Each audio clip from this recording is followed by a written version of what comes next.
Top quality और consistent performance के लिए सिर्फ सिल्वर पंप। टॉप क्वालिटी और कंसिस्टेंट परफॉर्मेंस के लिए सिर्फ सिल्वर पंप, नाम याद रखना। इस सांगोला तालुका हा भाटघरच्या मूळच्या लाभ क्षेत्रात DPR मध्ये डिटेल प्रोजेक्ट रिपोर्ट मध्ये नव्हताच. गणपतराव देशमुखांनी अथक प्रयत्न करून पिण्याच्या पाण्यासाठी आणि शेतीच्या पाण्यासाठी 4 महिने का होईना पुराचं पाणी आम्हाला हे करून घेतलं. सांगोला तालुक्यात बघितलं, मगाशी काही लोक माझ्याकडे घेतली, मगाशी सांगोल्यातली त्यांना सांगितलं की 5 सोर्सेस मध्ये यांच्याकडे पाणी लागतं. एक उजनीवर त्यांनी उचल घेतली, म्हैसाळवरनं घेतली, टिळकोवरनं घेतली, गिराऊच्या काल्यावरनं घेतली आणि अजून एक कुठली तरी योजना तांबरेगावला. या सगळ्या गोष्टी असताना सांगोल्याला आम्ही कधी विरोध केला नसल्याच्या मागण्या आजही करत नाही. तर माझा मूळ प्रश्न असा आहे की जिथं पाणी आलंय त्या पाण्यासाठी ज्यांनी जमिनी दिल्या तिथं पुनर्वसन झालं. सन्माननीय अजय दादांनी पडलेमध्ये बोलून दाखवलं की नीरा देवगरचं पुनर्वसन हे तत्कालीन कुठल्याच मंत्र्याला होणार नव्हतं, ते रामराजेने करून दाखवले. अजय बोलले हे सगळे त्याला लक्ष द्या. त्यांचं पाणी काढून नवीन ठिकाणी देणं हे नैसर्गिक नंतर इरिगेशनचा कायदा खड्ड्यात येईल, पण नैसर्गिक न्यायाला धरून आणि माणुसकीला धरून येतात की ज्या माणसांनी डोंगरातलं पाणी स्वतःची घरं उठवली इथं आली ना तर व्यवस्थित राहताय, तुम्ही सगळे करताय, सगळं पुनर्वसन त्यांचं पूर्ण झालंय असं मी म्हणणार नाही. आणि ते सोडून जर नवीन नवीन लाभ क्षेत्र तुम्ही पाणी वाढवा, निराकोऱ्यात पाणी आहे. आज मला तुमच्यासमोर हे बोलता येत नाही कारण लवादाचे काही प्रश्न आहेत म्हणून मला बोलता येत.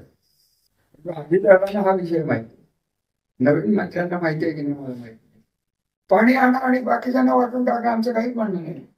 कोणाला द्यायचं त्याला देऊ, आमचं काढून दुसऱ्याला का, आमचं खिसावर रिकामा करून दुसऱ्याचा खिसा करायची पद्धत सुरू झाली ही बरोबर होणार नाही. आणि उद्याच्या कालवा समितीत जे मी आता बाहेर बोललो तेच मी तुम्हाला सांगतोय की ही एकदा परंपरा सुरू झाली की तिसंगी धरण हे पावसाळ्यात भरला, टेन टू हेड हे नेहमीच पहिलं भरलं माझ्या समजून. ते न भरता आता उन्हाळ्यात ते भरून परत उन्हाळ्यात घ्यायची ही पद्धत पाणी. हे पाणी कोणाचं जाणार की आपलं इथे वाढलंय का पाणी, पाणी वाढले म्हणून. आज माझ्या माहितीने तिथे धरण 60% भरलं, पाण्याची गरज आहे का, कोणी मागणी केली तर त्यांनी काय केली मला माहित नाही. तर ज्या पदावर आहेत त्या पदावर त्यांनी योग्य वाटलं म्हणून त्यांनी मागणी केली, तर काही चुकीचे असं म्हणून खासदार प्रणिती शिंदेनी तेच म्हटलं. असं काय नाही की कोणी एका विशिष्ट माणसाने जो तो आपल्या मतदारसंघाचं बघतच असतं. त्याचप्रमाणे माझे आमदार जे आहेत तिथले सातपुते साहेब त्यांनी मागणी केली की तिथं काय माचुद्र का काहीतरी आहे, सब डिव्हिजन मध्ये काय गोंधळ झालेले आणि ते 12 महिने बदलतच नाही, 8 महिने बसतं. ते भिजतं ते निरावजीवर भिजतं. त्यावेळी ते वाढवून द्या म्हणजे ते 12 महिने होईल. परत आमचंच कमी करा त्यांना द्या. मग माळशिरस म्हटलं जे आहे तेच त्यांना देऊन टाका. शेवटी गावच माळशिरस म्हणलंय, त्याला फलटण तालुक्याचं आणि खंडाळा तालुक्याचं कमी करायचं कारण ते असे मुद्दे तयार झालेले की त्याच्यात नाही म्हणलं तरी फलटण तालुक्याचं पाणी कमी करायचं. आज मला तुम्ही सांगा, बाकी सगळं पाणी सोडून द्या. 20 लाख टन ऊस आपल्या तालुक्यात आलाय, मान्य आहे सगळ्यांना, 20 लाख.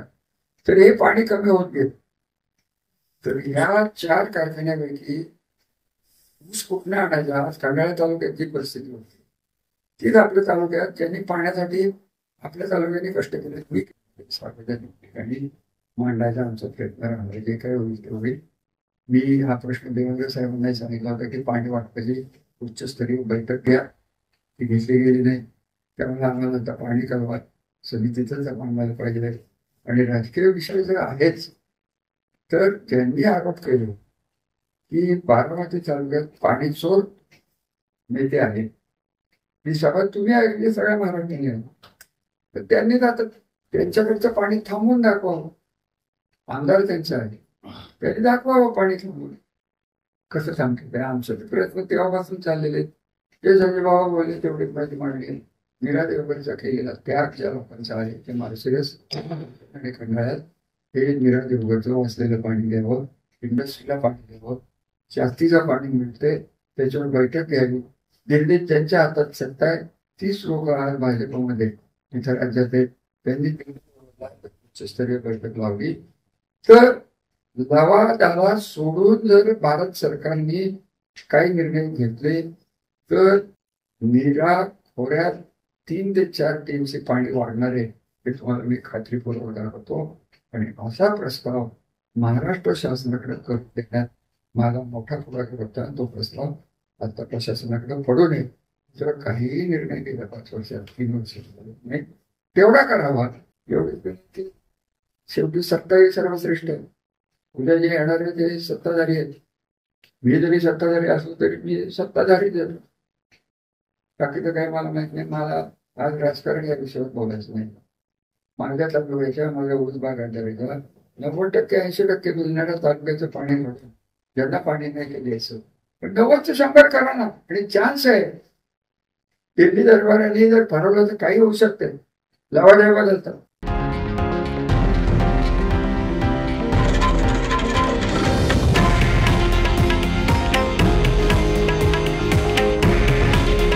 हे आहे देशातील नंबर 1 न्यूज नेटवर्क आणि आपण पाहत आहात TV9 मराठी. काळजी तुमची, हित महाराष्ट्राचं.